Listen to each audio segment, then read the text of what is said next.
రాజకీయ సైద్ధాంతిక వైరుధ్యాలు వ్యక్తిగత విద్వేషాలుగా మారుతున్నాయా? నీ చేతిలో అధికారం ఉన్నప్పుడు నన్ను అరెస్ట్ చేస్తే నా చేతిలో పవర్ ఉంది కాబట్టి నిన్ను జైల్లో వేస్తా అన్నట్టు రివెంజ్ పాలిటిక్స్ నడుస్తున్నాయా? గతంలో తమిళనాడులో మాత్రమే కనిపించేది ఈ తరహా రాజకీయం. లాస్ట్ 5 ఇయర్స్లో ఆంధ్రప్రదేశ్లోనూ ఈ పంతానే నడిచింది. ఇప్పుడు తెలంగాణ టర్న్ వచ్చిందా? కేసీఆర్ ఫ్యామిలీని ఎలాగైనా జైలుకు పంపాలి, అవినీతి కేసుల్లో ఎవరు దొరికితే వాళ్ళని అరెస్ట్ చేయించాలనే విషయంలో సీఎం రేవంత్ రెడ్డి పట్టుదలకి పోతున్నారా? తన ఈగో సాటిస్ఫై చేసుకునే క్రమంలో తెలియకుండానే హైదరాబాద్ బ్రాండ్ ఇమేజ్ దెబ్బతీస్తున్నారా? లోకల్ ఇష్యూస్ వదిలేసి ఇంటర్నేషనల్ ఈవెంట్లో అరెస్ట్ అంటే హైదరాబాద్ పరువు కూడా అంతర్జాతీయ స్థాయిలో పోతుందనే విషయాన్ని రేవంత్ రెడ్డి గుర్తించడం లేదా? అసలు ఇదంతా కాంగ్రెస్ హైకమాండ్కి తెలిసే జరుగుతుందా, లేక రేవంత్ అంతా ఒంటెద్దు పోకడేనా? ఇదే కంటిన్యూ అయితే ఇంటర్నేషనల్ కంపెనీలు, ఈవెంట్ ఆర్గనైజేషన్స్ తెలంగాణ, హైదరాబాద్ వైపు కన్నెత్తి చూస్తాయా?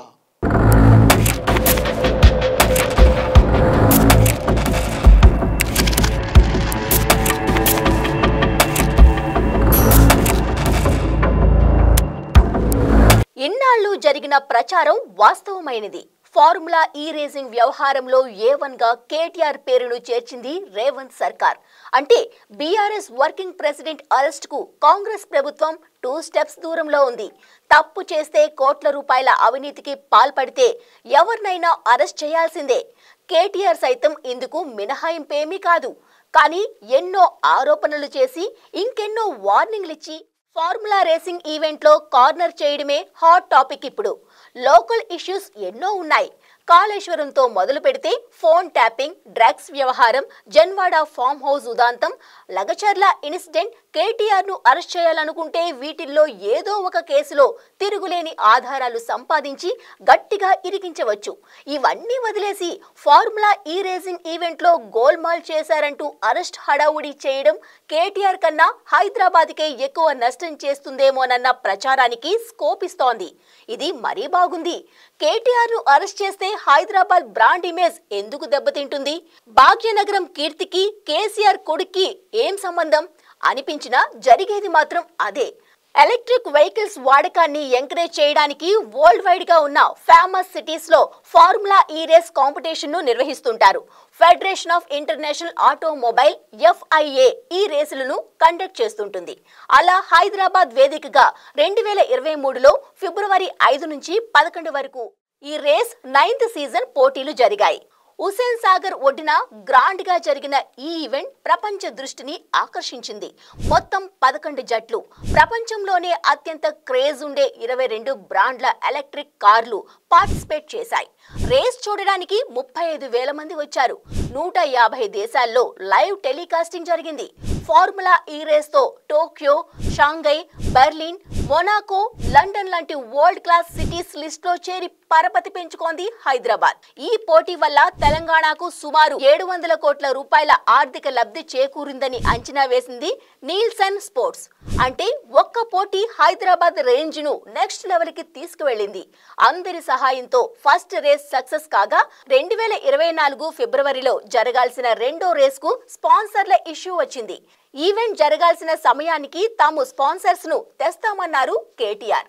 అప్పటి వరకు రేస్ నిర్వహణకు HMDA నుంచి దాదాపు 55 కోట్లు కేటాయించామని మున్సిపల్ శాఖ మంత్రి హోదాలో ఆర్డర్స్ ఇచ్చారు. మొట్టమొదటి అగ్రిమెంట్ ఎప్పుడు సైన్ చేశామంటే 25 అక్టోబర్ 2022. ఇది వరుసగా 4 సీజన్స్ కోసం సైన్ చేశాం. ఇదేదో రేసు కోసమో రేస్ నుండి వచ్చే గ్లామర్ కోసమో చేసింది కాదు. రేస్ చుట్టూ ఒక తెలంగాణ మొబిలిటీ వ్యాలీ అనేది ఏర్పాటు చేయాలి, జినోమ్ వ్యాలీ మాదిరిగా.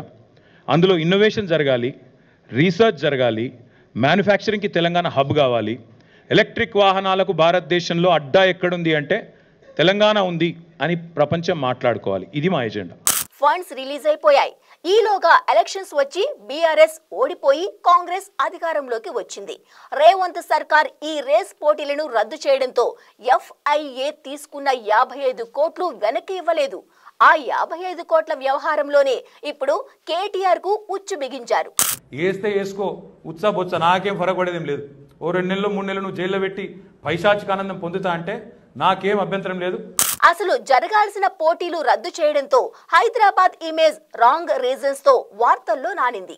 ఇప్పుడు అవినీతి మరక కూడా అంటించడంతో కేటీఆర్ కన్నా హైదరాబాద్ బ్రాండ్ కే నష్టం ఎక్కువ అంటున్నారు. ఫ్యూచర్ లో ఇంటర్నేషనల్ ఈవెంట్స్ నిర్వహించాలంటే పాపులర్ ఆర్గనైజేషన్స్ ఏవి కూడా తెలంగాణ వైపు కన్నెత్తి చూసే అవకాశం లేదంటున్నారు. ఇవాళ ఈ రేసులు అంటాడు, ఫార్ములా రేసులు అంటాడు, ఎల్లుండి రేసు గుర్రాలతో కూడా ప్రతిష్ట వస్తుందంట, ఆ తర్వాత జువ్వా కూడా ఇది అంటాడు, ఆ తర్వాత గుట్కా కూడా అంటాడు, ఆ తర్వాత డ్రగ్స్ కూడా అంటాడు. ఇవన్నీ కూడా ఏదో రకంగా పాపులారిటీ తెచ్చేటివే కదా అధ్యక్ష.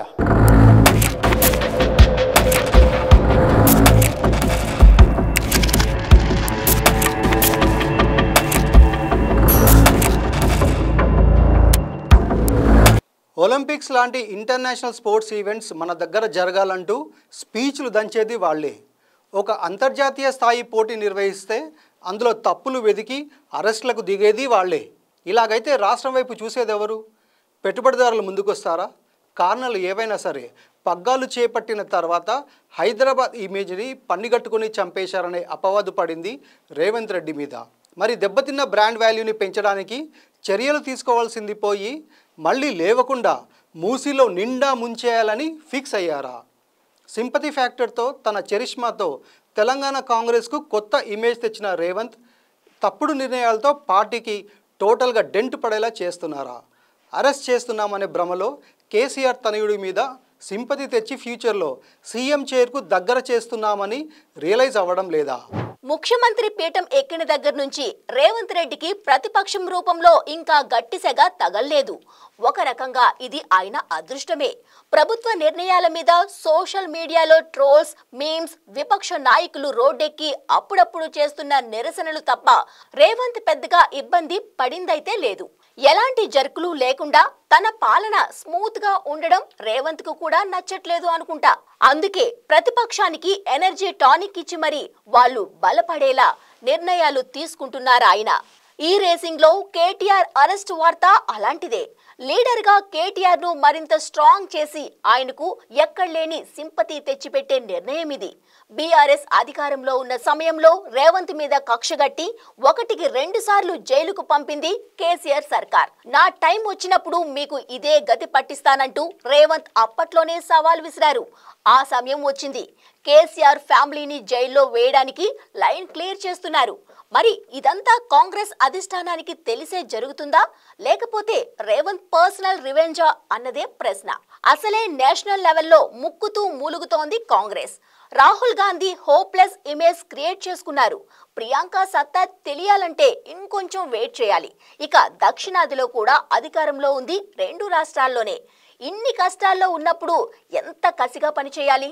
తాము అధికారంలో ఉన్న రాష్ట్రాల్లో పాలన ఎంత గొప్పగా ఉందో చెప్పుకోవడానికైనా డెవలప్మెంట్ లో రోల్ మోడల్ గా ఉండాలి కదా.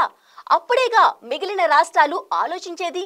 ఇవన్నీ వదిలేసి కక్షపూరిత రాజకీయాలకు తెరలేపారనే విమర్శలు వినిపిస్తున్నాయి తెలంగాణ ప్రభుత్వం మీద.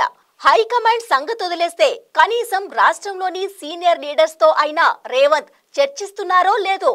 ఎందుకంటే సీఎంగా ఆయన తీసుకుంటున్న నిర్ణయాలన్నీ పర్సనల్ గా రేవంత్ కన్నా పార్టీగా కాంగ్రెస్ నే ఎక్కువ డ్యామేజ్ చేస్తున్నాయంటున్నారు అనలిస్టులు.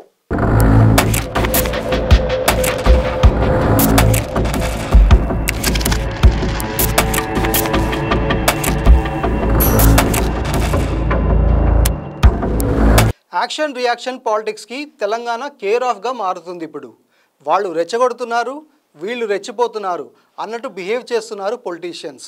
ఒకళ్ళు ఉస్కో అంటే ఇంకొకళ్ళు డిస్కో అంటున్నారు. అవినీతి జరిగితే అరెస్ట్ చేయాల్సిందే. 10 ఏళ్ల బీఆర్ఎస్ పాలనలో శుద్ధపూసలు ఎవరూ లేరు. ఈ విషయం ఆ పార్టీ లీడర్స్కి కూడా తెలుసు. వెతికి పట్టుకోవాలే కానీ బోల్డ్ అని స్కామ్లు దొరుకుతాయి. అవన్నీ వదిలేసి పోయి ఫార్ములా ఈ రేస్లో కేటీఆర్ని కార్నర్ చేయడమే రేవంత్కు సెల్ఫ్ గోల్ అవుతుందేమోనన్న అనుమానాలు పెరిగిపోయాయి పొలిటికల్ సర్కిల్లో. ఎందుకంటే ఇది వ్యక్తుల వ్యవహారం కాదు, రాష్ట్ర పరువు ప్రతిష్టలకు సంబంధించిన అంశం.